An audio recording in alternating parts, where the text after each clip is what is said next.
thing we have to fear is in war, fear itself. there is no substitute for victory. Let us never negotiate out of fear. We stand undivided, forever united, fighting hand in hand for the liberty we've earned, for glory and honor, for our sons and daughters, ever mindful of the lessons we've learned. Let the torch of freedom burn.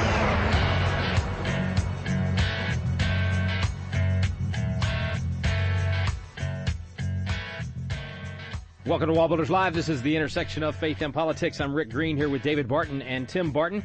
And guys, we're seeing a lot of positive things happen in the country. One of the best things is people are they seem to be waking up and recognizing when things don't work. The sound bites and the nice sounding, fluffy government programs that you think are going to solve all the problems. People used to just fall for that if it sounded good. But now they're starting to go, well, wait a minute, we're spending how much and we're getting what kind of results? You mean things like hope and change and lean forward and all that's not working out the way it was supposed to? Yeah, it sure sounds good, but how's that working out for you? Yeah, how's that working out for you? Well, the fact that people are, for the first time in a long time, starting to actually measure what they're getting has opened the door for lots of alternatives. I mean, people are willing to listen to other things and consider other things because they're seeing what does and doesn't work. And one of the areas that's benefited from that has been education. We've talked in other programs about the polling, how that roughly 80% of Americans think that they're not getting their money's worth in education. Well, if you're not, what are you going to do as a result? Which, by the way, it could be because now we have so many people graduating from college that cannot find a job. Now, and we've mentioned before the statistic that so many people aren't looking for a job as far as kids in high school and college is saying, hey, we don't want to work. We want somebody to take care of us.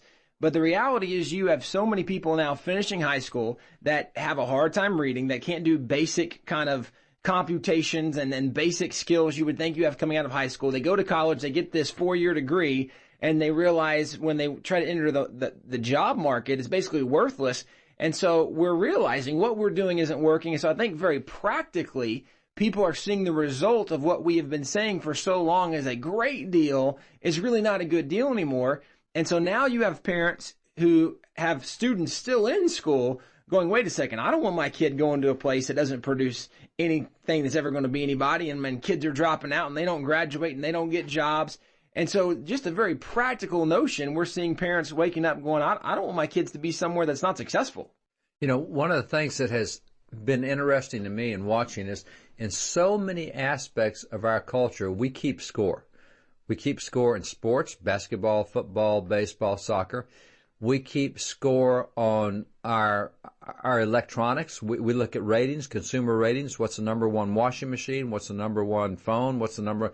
We're all into ratings and rankings and keeping score.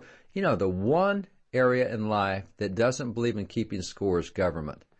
They don't keep score on how their welfare programs work. They don't keep score on how their health care programs work. They don't keep score on how their foreign aid programs work. They don't keep score on how their government education works.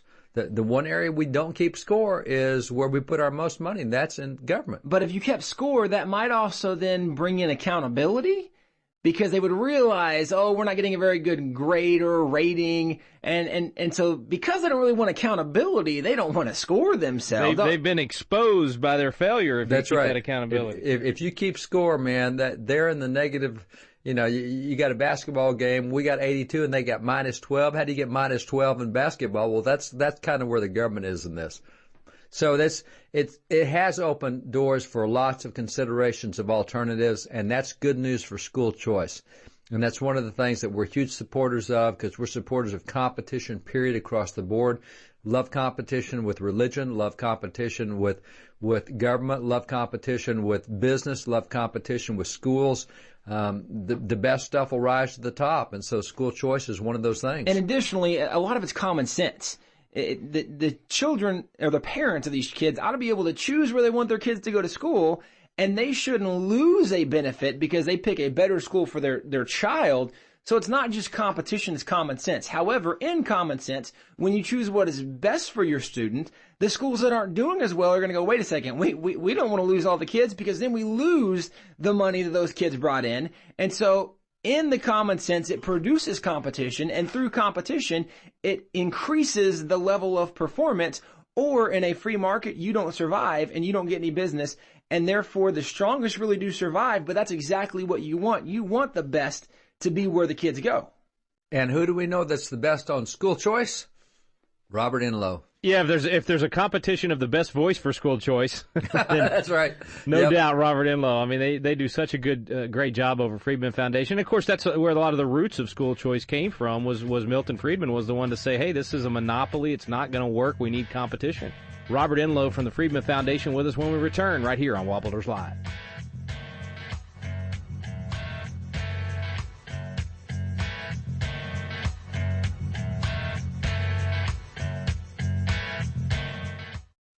This is David Barton with another moment from America's history. In several decisions over recent years, the Supreme Court has consistently ruled that it is unconstitutional for the government to encourage religion. Did our founding fathers agree with this? Consider the words of Henry Laurens, a signer of the Constitution and a president of Congress. Henry Laurens declared, "I had the honor of being one who framed that Constitution. In order effectually to accomplish these great ends set forth in the Constitution, it is especially the duty of those who bear rule to promote and encourage respect for God and virtue, and to discourage every degree of vice and immorality." Founding Father Henry Laurens believed that the goals of the Constitution could not be fulfilled apart from a fear and a respect for God, and that it was therefore the duty of government to encourage this among the people.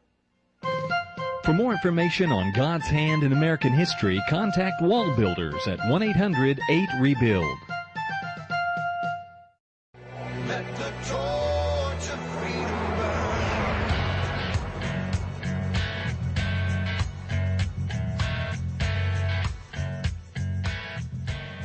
Welcome back. Thanks for staying with us here on WallBuilders Live. Our guest today, Robert Enlow. Always good to have you, Robert, our school choice expert from the Friedman Foundation. Thanks for coming on.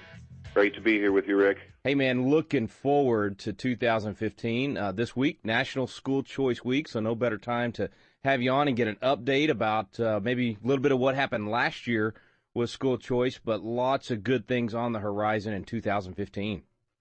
You're absolutely right. In fact, 2015 is shaping up to be another banner year for the issue of school choice. And as we head into School Choice Week, where there's going to be about 10,000 events being held all over the country, put together by parents and normal people who are saying, we want more options, which I just think is amazing.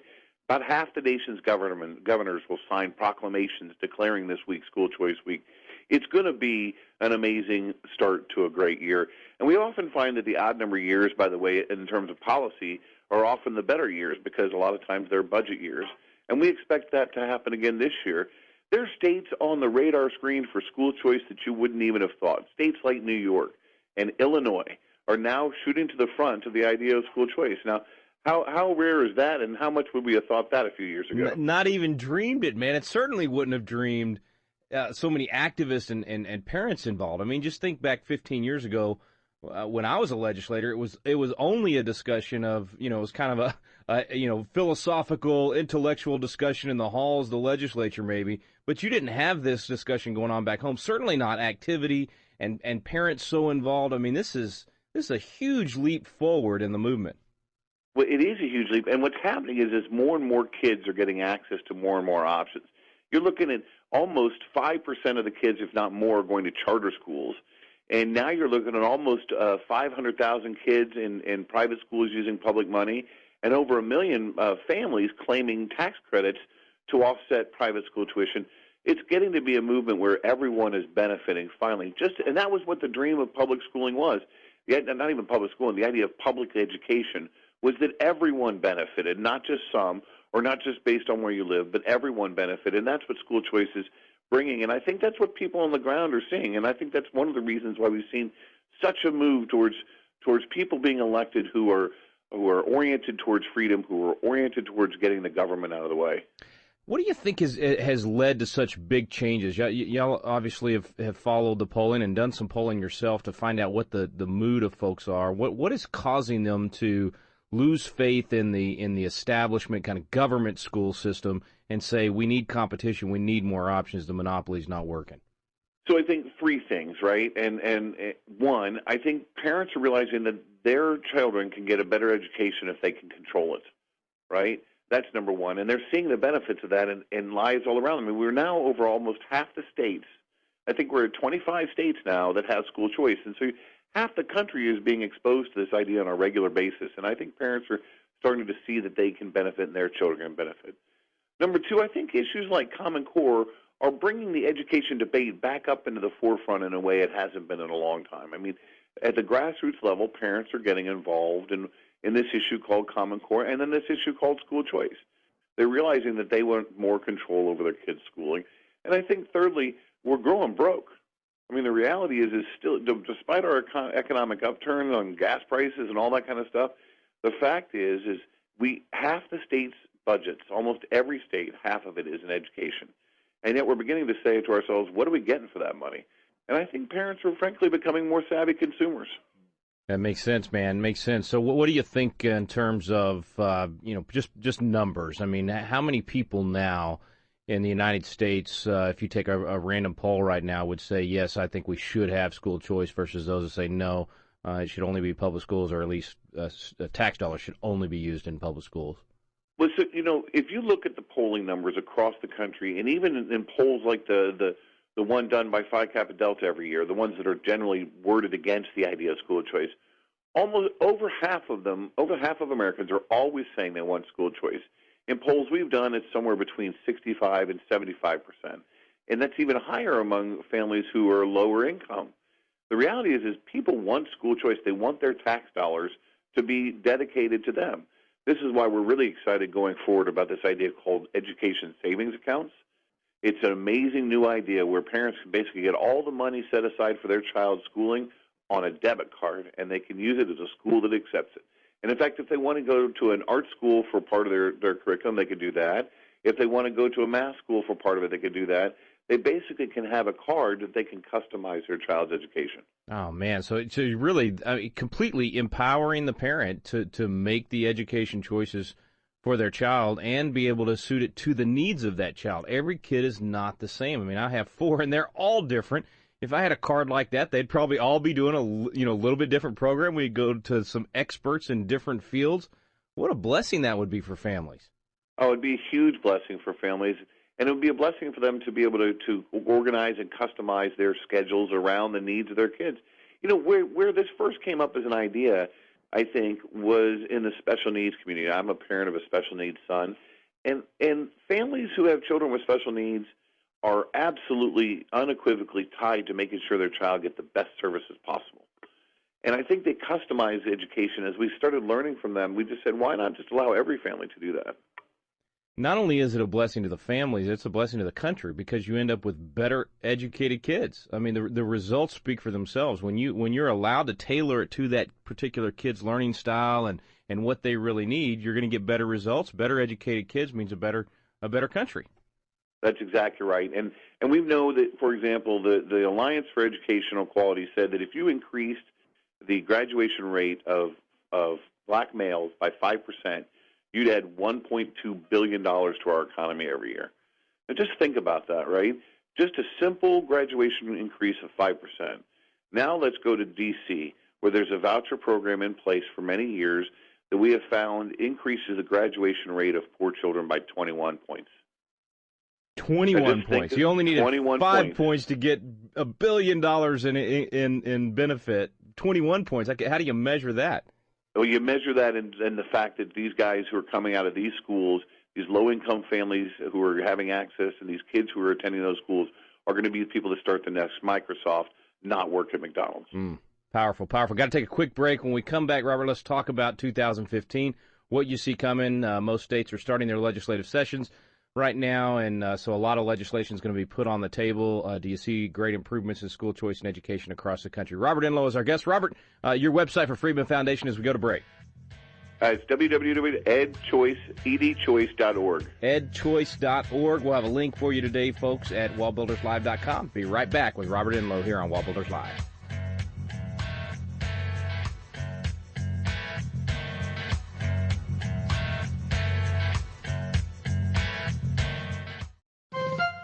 This is David Barton with another moment from America's history. How should we respond if confronted with frustration and conflict? The proper response was given over 200 years ago in a lengthy speech when Benjamin Franklin told the delegates at the Constitutional Convention, "In this situation of this assembly, groping as it were in the dark to find political truth, how has it happened, sir, that we have not hitherto once thought of humbly applying to the Father of lights to illuminate our understanding? Have we now forgotten that powerful friend? Or do we imagine we no longer need His assistance? God governs in the affairs of men. I therefore move that henceforth prayers imploring the assistance of heaven and its blessings on our deliberations be held in this assembly every morning before we proceed to business." Benjamin Franklin knew that prayer was the proper response. For more information on God's hand in American history, contact WallBuilders at 1-800-8-REBUILD.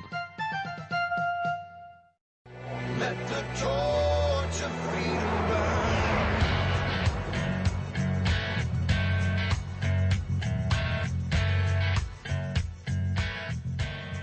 Welcome back. Thanks for staying with us here on WallBuilders Live. Robert Enlow is with us today. Go to the website, edchoice.com?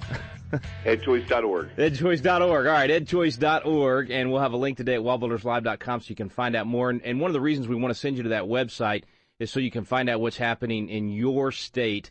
This is something that's happening across the country, and regardless of the current environment in your state, you can help to move this in the right direction and make it even better. And Robert, a lot of good stuff coming up. Talk to us about what you see, what states you think will make the most progress this year, and some of the legislative battles that are going to take place in the next few months.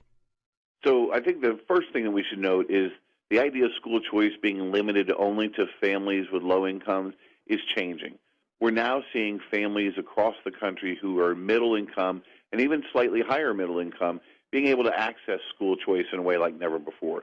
That, I think, is a trend that's really important because, remember, all school choice is what public education should be. Every dollar follows every kid to every school, and that's what we're looking for. Where you look at 2015 and see the potential opportunities, a state like Iowa with education savings accounts, a state like Arizona, Governor-elect Ducey just announced that he would be supporting educational choice for all families. A state like Indiana growing its program with Governor Pence. Then you're looking at New York that might pass a tax credit program for middle-income families.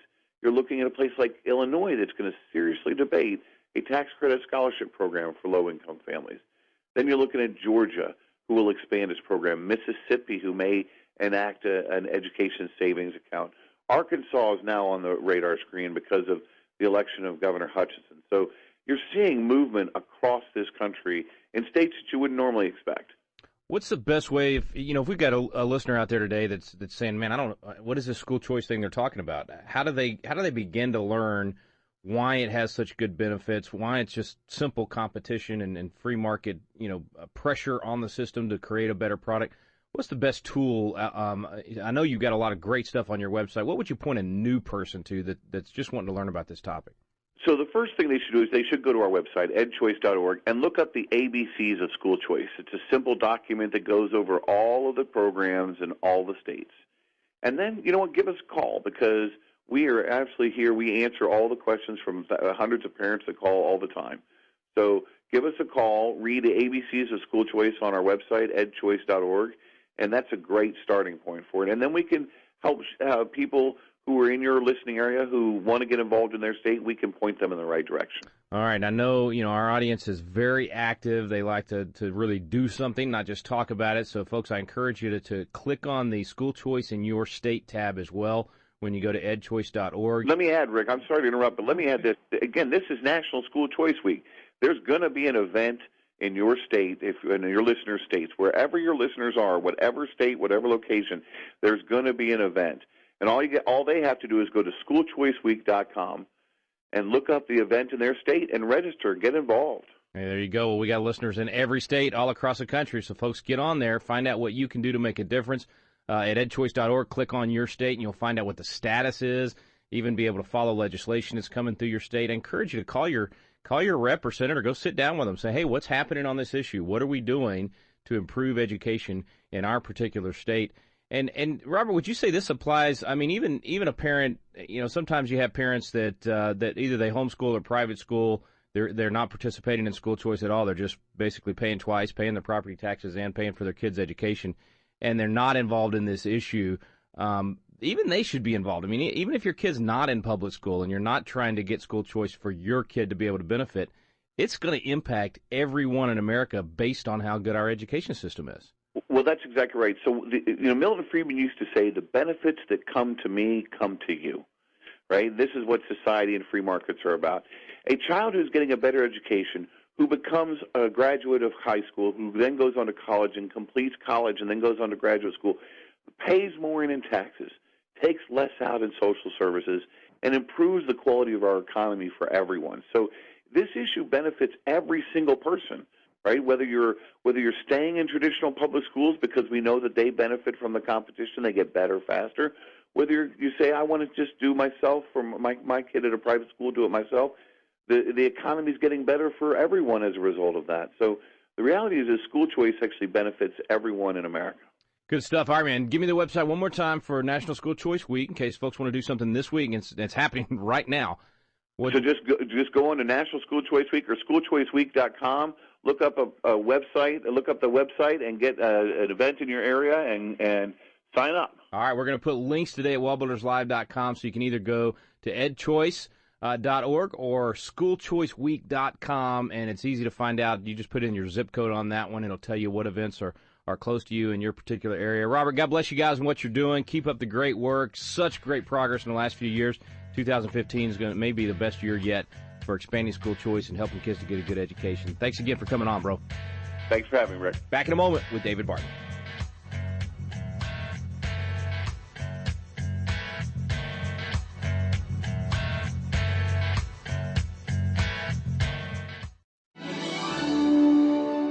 Hey, this is Tim Barton with WallBuilders. And as you've had the opportunity to listen to WallBuilders Live, you've probably heard the wealth of information about our nation, about our spiritual heritage, about the religious liberties, about all the things that makes America exceptional. And you might be thinking, as incredible as this information is, I wish there was a way that I could get one of the WallBuilders guys to come to my area and share with my group, whether it be a church, whether it be a Christian school or public school or some political event or activity. If you're interested in having a WallBuilder speaker come to your area, you can get on our website at www.wallbuilders.com, and there's a tab for scheduling. And if you'll click on that tab, you'll notice there's a list of information from speakers' bios to events that are already going on, and there's a section where you can request an event to bring this information about who we are, where we came from, our religious liberties and freedoms.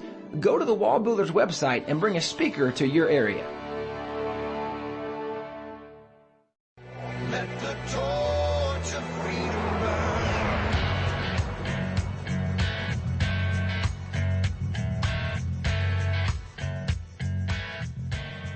Welcome back. Thanks for staying with us here on WallBuilders Live. Back now with David and Tim Barton.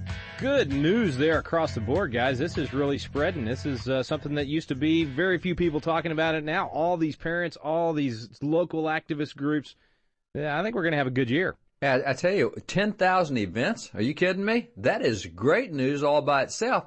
There's very few other things you can get 10,000 events put together for across the nation, but that's, National Day of Prayer you can and March for Life, but now school choice, and that's great. And listening to this, one of the things we know that's really important is rhetoric and how you use your rhetoric and what you say, because that does shape your message. And it's just real simple. That's why marketing firms test the way they talk about their product before they go on TV with it, because you do want the most favorable response you can get.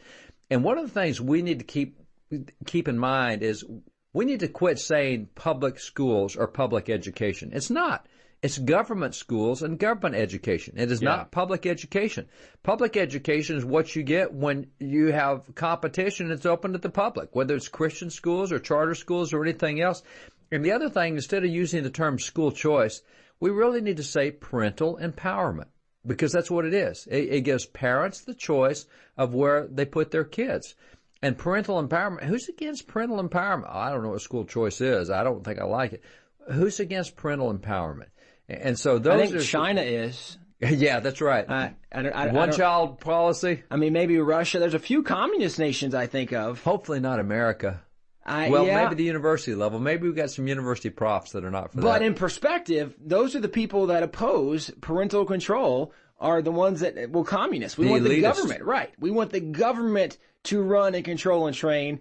And common sense says that absolutely the parent ought to be able to have a choice and speak into that, and especially as Christians and believers, understanding that God is the one that gave that child, that's a responsibility from those parents and a blessing to those parents.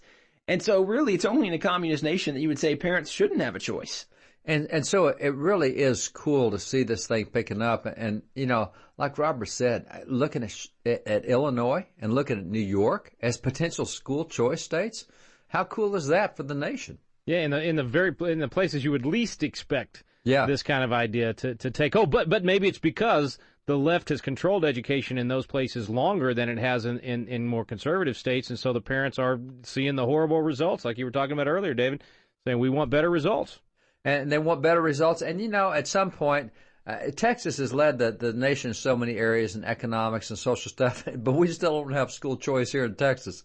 So maybe even our own legislators will get a hold of this at some point, because the polling is overwhelmingly there. They've been scared to death of teachers' unions by and large, and they're scared of teachers talking against them. And at some point, you got to stand up for parents. You got to stand up for kids. You got to stand up for what works. We do keep score on this, and school choice helps you get the best product for the kids, which is the best product for the state, the best product for the nation. Thanks to Robert Enlow for joining us today, and thank you for listening to WallBuilders Live. We stand undivided.